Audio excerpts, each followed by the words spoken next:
Let's close this window. Now let's go back to Inca and close the window with the 3D plot. And let's quickly see the other plots. For example, the fifth, just beside the 3D button, is the loads. It's very small. It looks really small. You can try to make it a little bit bigger. Yeah, or maximize it like that. Very good. And you can see the nitrate in soils divided into different processes. You have the total input of nitrogen into the soil, the total input of ammonium, which is the load, the total leaching, which is the part of ammonium or nitrogen that is going from the topsoil to the deep layers of the soil, to the aquifer. You have the amount of uptake, so the part of nitrogen that is being taken by the vegetation. And if you go to the nitrate uptake plot, I know it's very small, but you will see that it's 0 in winter and it's very high in summer. So that makes sense, because in winter there is no uptake from the vegetation. Meanwhile, most of the uptake of nitrate happens in summer, etc., etc. This is, well, if you want to check any of these processes. Let's go to the sixth,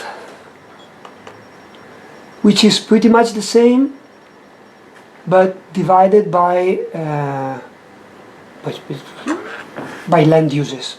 Okay, so you have the total input of nitrogen depending on the land use, if it's forest, grassland, wetland, arable, or urban. The same for the uptake, etc., etc. So if you close this and you go to the 7th, which is still an icon with bars, the last icon with bars, it's pretty much the same, but seen in a different way. So you have the columns are different processes, and the different plots are the land uses.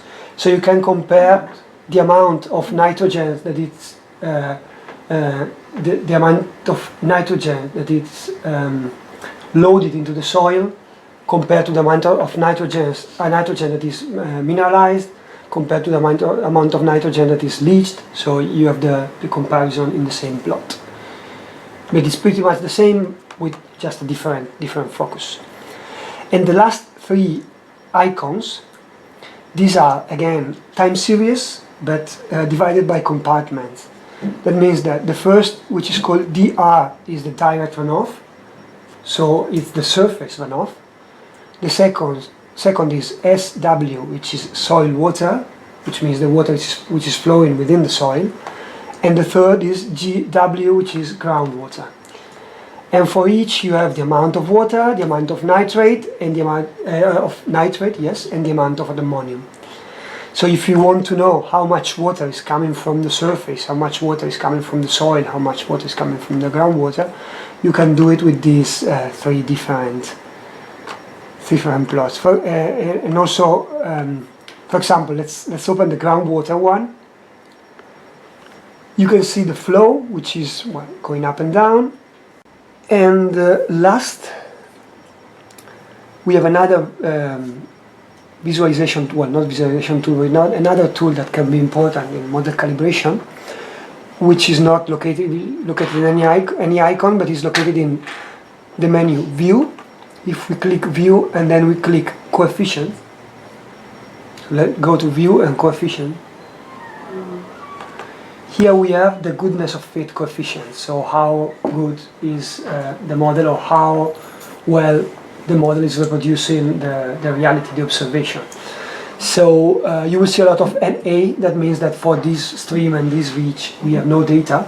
But if we go to stream number 1 with the top drop-down menu, and reach number 5, which is where we had flow data, we will see that we have some values of R squared, which is the correlation between the observed flow and the measured flow, is 0.5, and S is Nash subcritical efficiency, which is also 0.5. RMSE is root mean square error, which is 132, etc., etc. it's just how you measure the goodness of fit of this model. Then later, if we have time, we will do some sensitivity analysis and calibration, and we will change, hopefully, a bit this value. Okay?